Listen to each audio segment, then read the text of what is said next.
conclusion.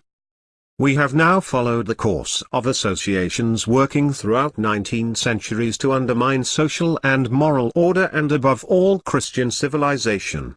We have also seen that although on the one hand the unholy spirit of destruction and on the other the natural spirit of revolt against oppression have always existed independently of any organization, it is to secret societies using and organizing these forces that the revolutionary movement has owed its success. Further, we have considered the possibility that behind both open and secret subversive societies there may exist a hidden center of direction, and finally we have observed that at the present time many lines of investigation reveal a connection between these groups and the Grand Orient, or rather with an invisible circle concealed behind that great Masonic power.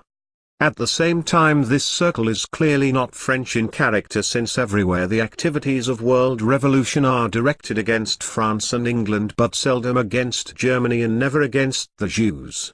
It would not be an exaggeration to say that no subversive movement in the world today is either pro-French, pro-British, or anti-Semitic. We must conclude then that if one power controls the rest it is either the Pan-German power, the Jewish power, or what we can only call Illuminism.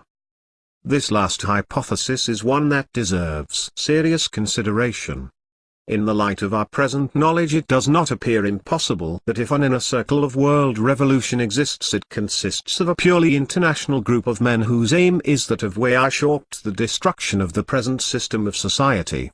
That such a name can be seriously entertained is shown by the fact that it is openly proclaimed by a whole school of writers and thinkers ranging from gentle idealists to ferocious anarchists who, whilst widely differing as to methods and the ultimate ends to be attained, are agreed on the common purpose expressed by Rabord de Saint-Chien in the words, "Everything, yes, everything must be destroyed, since everything must be remade."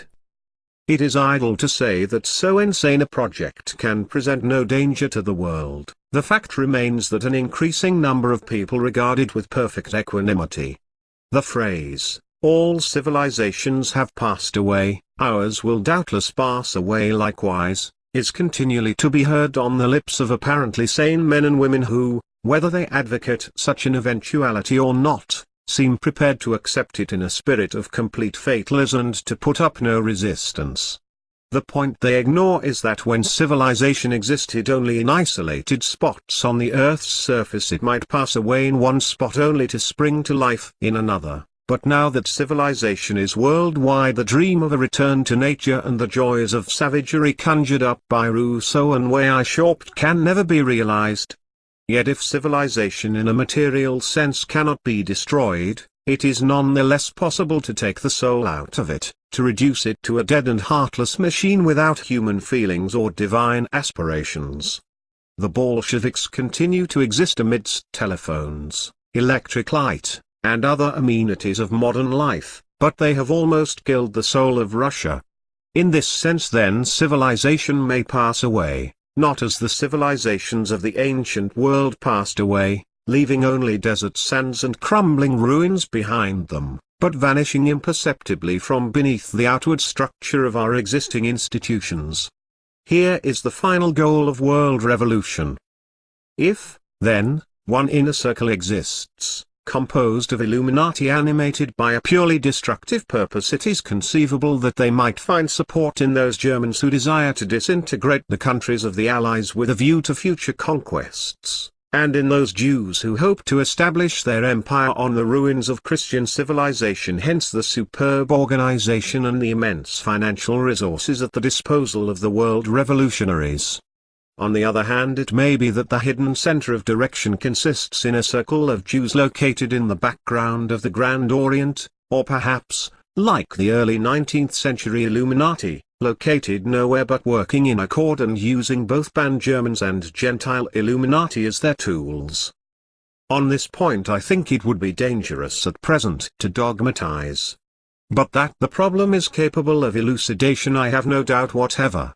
If the secret services of the world had chosen to coordinate and make public the facts in their possession, the whole plot might long since have been laid bare.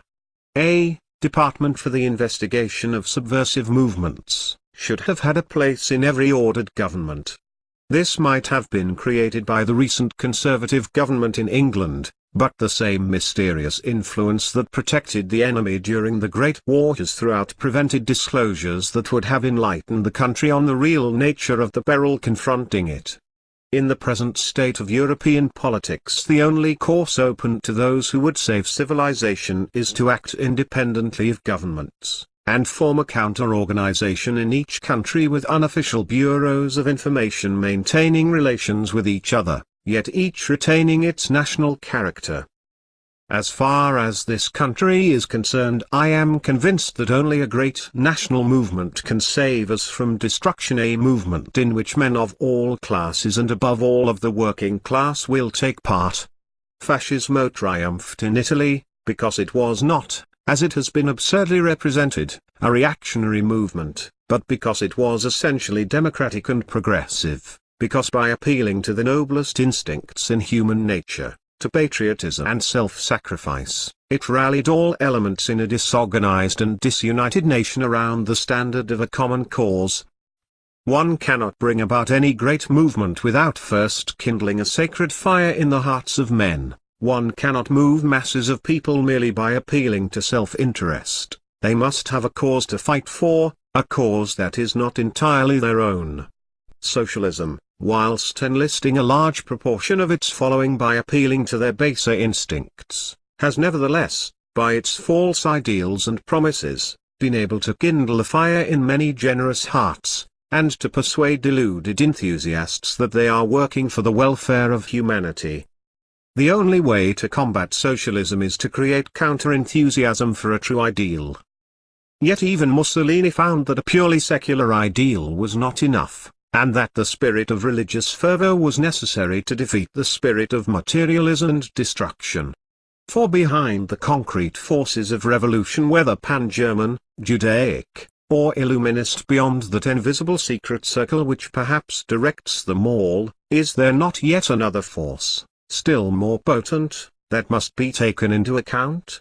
In looking back over the centuries at the dark episodes that have marked the history of the human race from its earliest origins, strange and horrible cults, waves of witchcraft, blasphemies, and desecrations, how is it possible to ignore the existence of an occult power at work in the world? Individuals, sects, or races fired with the desire of world domination, have provided the fighting forces of destruction, but behind them are the veritable powers of darkness in eternal conflict with the powers of light.